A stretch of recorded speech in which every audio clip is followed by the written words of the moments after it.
Hello everyone, hope you all are doing great.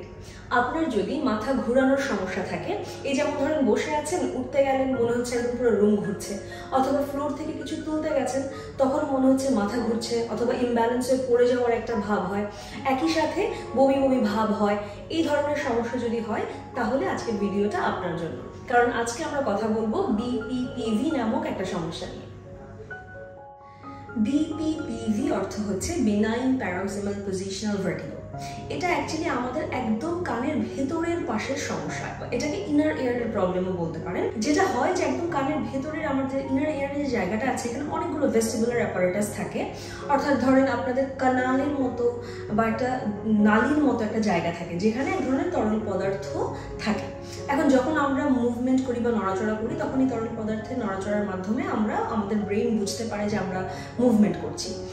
কোনো কারণে যদি আমাদের কানের ভেতরেই আবার একটা ক্রিস্টালের মতো জিনিস থাকে, যদি ওই ক্রিস্টালের মতো কোনো জিনিস ওই নালীর ওই তরল পদার্থের ভেতরে চলে যায় কোনো কারণে কোনোভাবে, তখন দেখা যায় যে ব্রেন একটা ভুল একটা সিগন্যাল পায় যে আমাদের কি হচ্ছে, মুভমেন্ট হচ্ছে।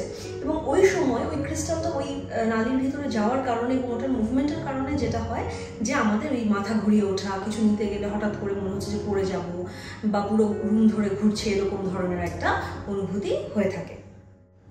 আপনার যদি বিপিপিভি থেকে থাকে তাহলে খুব সহজ একটা টেস্টের মাধ্যমে আপনার ডক্টর চেম্বারে কিন্তু বুঝতে পারবে যে আপনার এই প্রবলেমটা আছে কিনা, এবং ওই ক্রিস্টালটা আপনার ইনার এয়ারের যে সার্কেলটা ওই ক্যানালের কোথায় আছে সেটাও কিন্তু ওই টেস্ট করে বোঝা যায়। কারণ হচ্ছে আমাদের চোখে এক ধরনের মুভমেন্ট হয়, আমরা যখন ওই টেস্টটা করি চোখটা নিস্ট্যাগমাস হয়, অর্থাৎ চোখের যে মণিটা আছে ওই টেস্টের সময় মণিটা এক ধরনের খুব দ্রুত এক ধরনের নড়াচড়া বা মুভমেন্ট করে, এটাকে আমরা নিস্ট্যাগমাস বলি। সো ওই চোখের মনির ওই মুভমেন্ট দেখে বোঝা যায় যে আপনার ক্রিস্টালটা আপনার কানালে কোথায় আছে, অথবা আপনার বিপিপিভি আছে কিনা সেটাও এই জিনিসটা দেখে বোঝা যায়।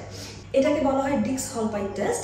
এই টেস্টটা করে প্রথমে বুঝতে হবে বা বোঝা যায় যে আপনার বিপিপিভি আছে কিনা বা কোথায় আপনার ক্রিস্টালটা আছে, এটা বোঝা যায়। এবং এটার পরে আরও বেশ কয়েকটা ম্যানুভার আছে বা টেকনিক আছে, যেটা আগেইন ডক্টর তার চেম্বারে বসে বা আমরা আমাদের চেম্বারেই আপনাকে কিন্তু এটার জন্য ট্রিটমেন্ট করতে পারি। আজকের ভিডিওতে আমি দেখিয়ে দেবো যে আমরা এই টেস্টটা কিভাবে করি, এবং আমি আজকে অ্যাপ্লি ম্যানুভারটাও দেখিয়ে দিব, যেটা সাধারণত আমাদের পোস্টেরিয়র ক্যানালে যদি ক্রিস্টালটা চলে যায় বা এই সমস্যাটা আপনার থাকে তাহলে কি টেকনিক আমরা ফলো করি সেটাও আজকে আমি দেখিয়ে দেব। তাহলে আসুন প্রথমেই দেখে নিই যে ডিক্স-হলপাইট টেস্টটা আমরা কিভাবে করব। টেস্টটা করার জন্য আজকে আমাদেরকে মিস্টার শাহিন নিশ্চয়ই হেল্প করবেন। ধরে নিচ্ছি উনি আমাদের পেশেন্ট, এবং পেশেন্টটা এরকম ভাবে বেডে থাকবেন, এবং তারপর আমরা টেস্ট ম্যানুভারটা করব। টেস্টের জন্য পেশেন্টের নেকটা বা ঘাড়টা 45 ডিগ্রি অ্যাঙ্গেলে থাকবে, অর্থাৎ পেশেন্টের নেকটা এই অ্যাঙ্গেলে থাকবে। সো একদম সোজা বরাবরও থাকবে না, আর একদম পুরোপুরি অনেক এতটাও চলে আসবে না। সো আমরা ঠিক মাঝ বরাবর, দুইটা অ্যাঙ্গেলের মাঝ বরাবর 45 ডিগ্রি অ্যাঙ্গেলে পেশেন্টের নেকটা নেব।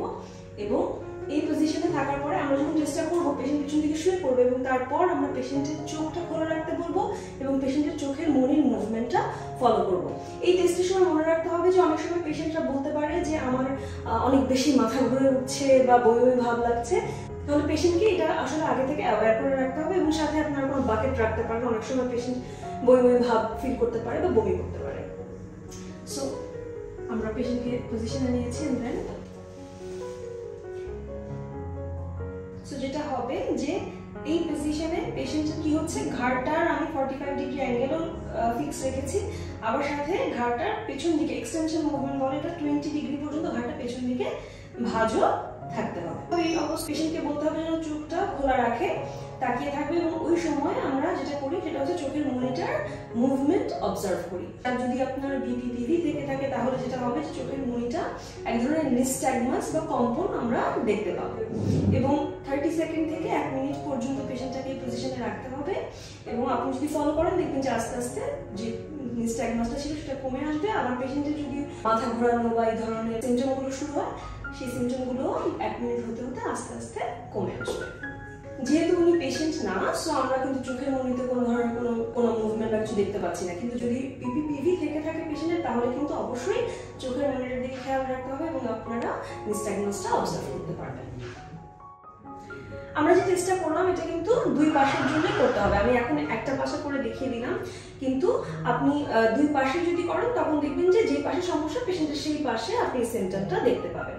এখন আমরা অ্যাপ্লি ম্যানুভার দেখিয়ে দিব।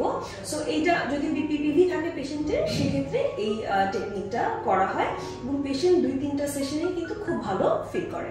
সো এই টেকনিকটার জন্য প্রথমে পেশেন্ট সেই সেম একই পজিশনে থাকবে এবং আমরা একইভাবে নেকটাকে 45 ডিগ্রি অ্যাঙ্গেলে এভাবে রাখবো।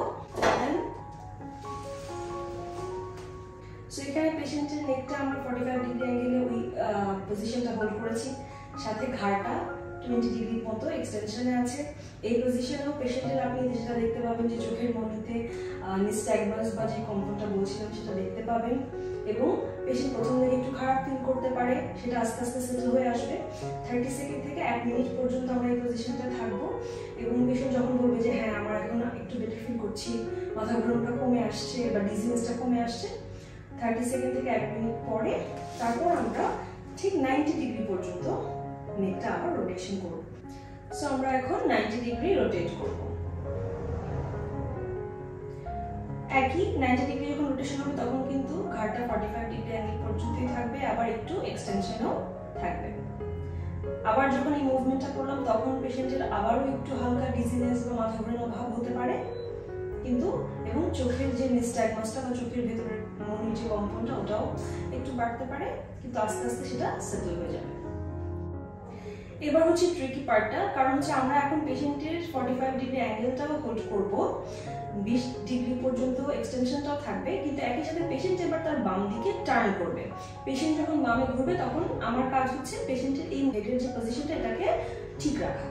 আপনি এভাবে টার্ন করবেন, এভাবেও 30 সেকেন্ড থেকে 1 মিনিট পর্যন্ত থাকতে হবে এবং তারপরে সিমটমটা একটু কমে আসলে আবার আমরা এবার সোজা হয়ে বসে পড়ব। পেশেন্টকে সাপোর্ট দিয়ে রাখতে পারেন, কারণ অনেক সময় দেখা যায় পেশেন্ট ডিজিনেসটা ফিল করতেই থাকে। এই ম্যানুভারটার পর যেটা পেশেন্টকে অ্যাডভাইস করা হয় সেটা হচ্ছে পেশেন্ট যেন নিচের দিকে না তাকায়, অর্থাৎ পেশেন্টের যেন এরকম নিচের দিকে তাকিয়ে কোনো মুভমেন্ট বা ঘাড়ের এই মুভমেন্টটা যেন না হয়। সেটা 48 ঘন্টা পর্যন্ত যদি ফলো করতে পারে তাহলে খুবই ভালো হয়। অথবা আমরা একটা অনেক সময় সফট যে কলারগুলো আছে সেটাও ব্যবহার করতে বলি 1 দিন বা ম্যাক্সিমাম 2 দিন পর্যন্ত। তাহলে আমাদের যে পারপাসে আমরা আসলে কাজটা করেছি বা ক্রিস্টাল যে ভেতরে আছে সেটা তাহলে সেটেল হতে টাইম পায় এবং ম্যানুভারটার ফলটা আরেকটু বেটার পাওয়া যায়। আপনার যদি বিপিপিভি থেকে থাকে তাহলে এই টেস্টটা এবং এই ম্যানুভারটা আপনার জন্য খুবই হেল্পফুল হবে। চেষ্টা করবেন অবশ্যই একজন ফিজিওথেরাপিস্ট বা একজন ডক্টরের শরণাপন্ন হয়ে এই টেস্টগুলো করার বা এই চিকিৎসাটা নেওয়ার। আশা করি আজকের তথ্যগুলো আপনাদের উপকারে আসবে। সবাই ভালো থাকবেন, সুস্থ থাকবেন। See you soon.